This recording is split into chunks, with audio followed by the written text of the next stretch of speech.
Shout out to our sponsor, Loot Anime. Get a crate of anime and manga goodies for only $24.95 each month. Just use offer code THEKNOW to get $3 off your brand new subscription.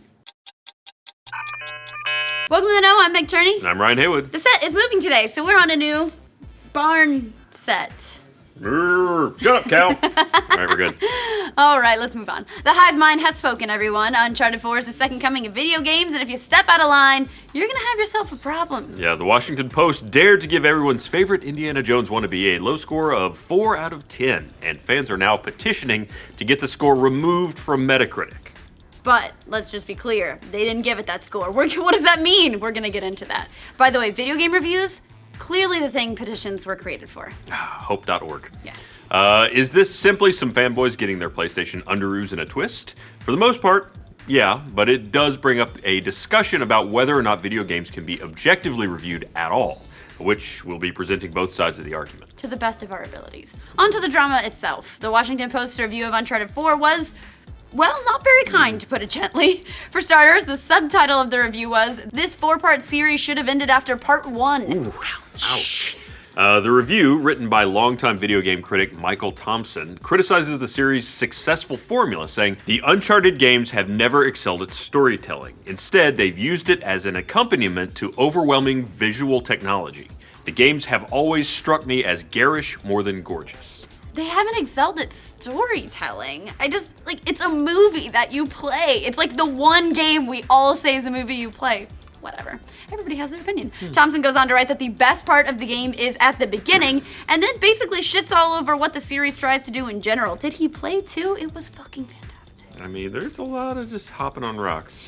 Okay, maybe in this game, but in 2, you're like hopping on rocks and snow-covered ledges, Ryan. Also, I love the multiplayer. I gotta give it that. Like, the multiplayer really sold it for me. There you go. So what did the cult of Nathan Drake do? Well, what anybody does when they're stomping mad on the internet. To change.org. The Remove the Washington Post review from Uncharted 4's Metascore petition states, "I believe U4 is one of the greatest games ever created, and it is my personal favorite for sure, although I can justify some reviewers giving it a 9 or 8, but this is just an utter disgrace." An utter disgrace. Travesty. Hyperbola.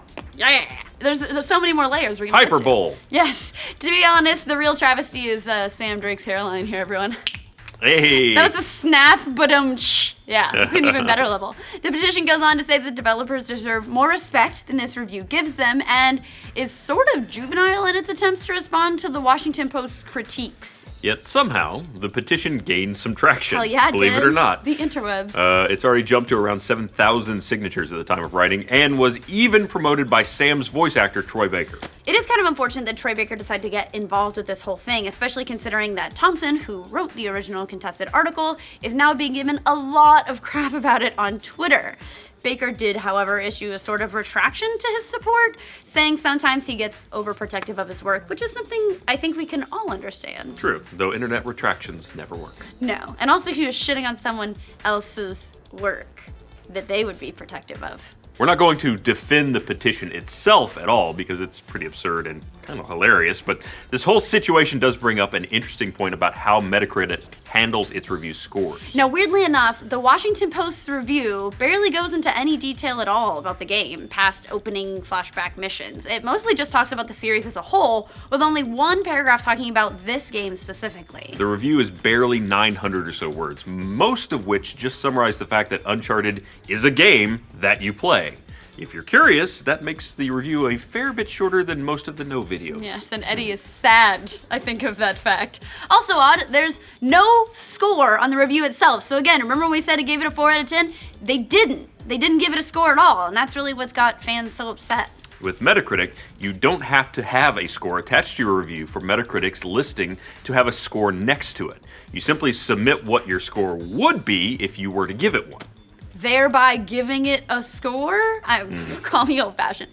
So even if you don't necessarily review the game or want to be an outlet that gives it a score, like we said, you can still ask Metacritic to put whatever score you want next to your piece, thereby giving it a score. True. Yeah, it is kind of a flawed Metacritic system. But even then, isn't that what Metacritic is all about? It's an aggregator of all scores available, whether or not the basis of their scores is valid. Thompson's review of Uncharted 4 is by far the lowest of the major outlets for Uncharted 4. It's the only score under 80, actually, but because of that, it's barely going to put a dent in the game's overall score. This game still has a 93, so Yeah. which is clearly not crying for it. But the whole situation, again, so weird because if you don't want to give it a score, don't give it a score. Just putting the score on another website is still giving it a score. Yeah. I'll stand down from my box. This is an argument we've seen plenty of times, and usually it happens when a reviewer goes against the grain. And to be fair, Thompson, the writer of this nefarious Uncharted 4 review, sort of has a reputation for this. He was hypercritical of Red Dead Redemption in the past, as well as Dark Souls, asking if Dark Souls 2 is the worst game ever made. The problem with that idea is that video games, by their very nature, are subject to subjectivity. Fun is not an objective quality, and neither is art or entertainment to a point. We've done this argument so many times, video game industry. Yes, there's value in all art. Yes. My finger paintings will finally find a niche. Try not to fart, also a piece of art. Real game.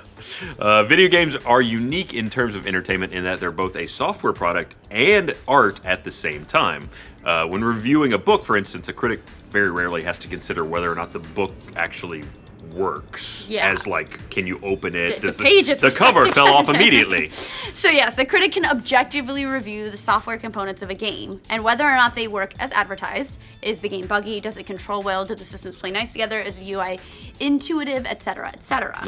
But the elusive fun part of that equation is inherently kind of subjective. Yes. Nobody can empirically decide what fun is. That's where reviews come in, and why we have to take each one and determine whether or not the review stands well to reason. To our version of reason. It's getting foggy in here.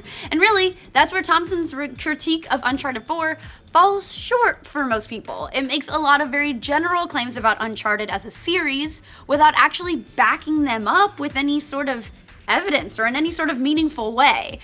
That's what good criticism is supposed to do. Yeah, it doesn't tie his criticisms directly to examples from the work in question. Right. Which is kind of a shame because there are plenty of interesting subjective discussions to be had about Uncharted 4. But if you're going to bring that up in your review, cite examples. Exactly, like Ryan saying he hates climbing on rocks.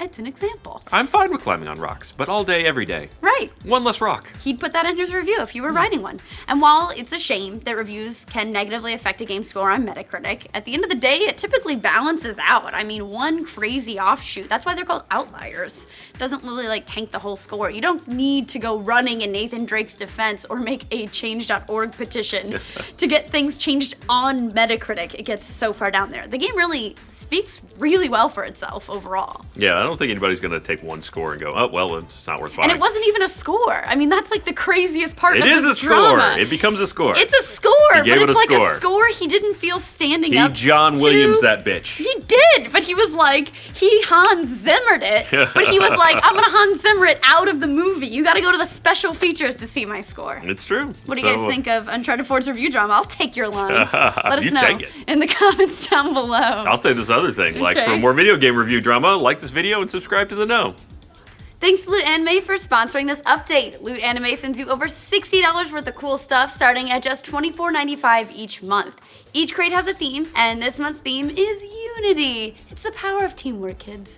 The new crate features exclusive items from Full Metal Alchemist, Dragon Ball Z, my fave, The Boy and the Beast, and more.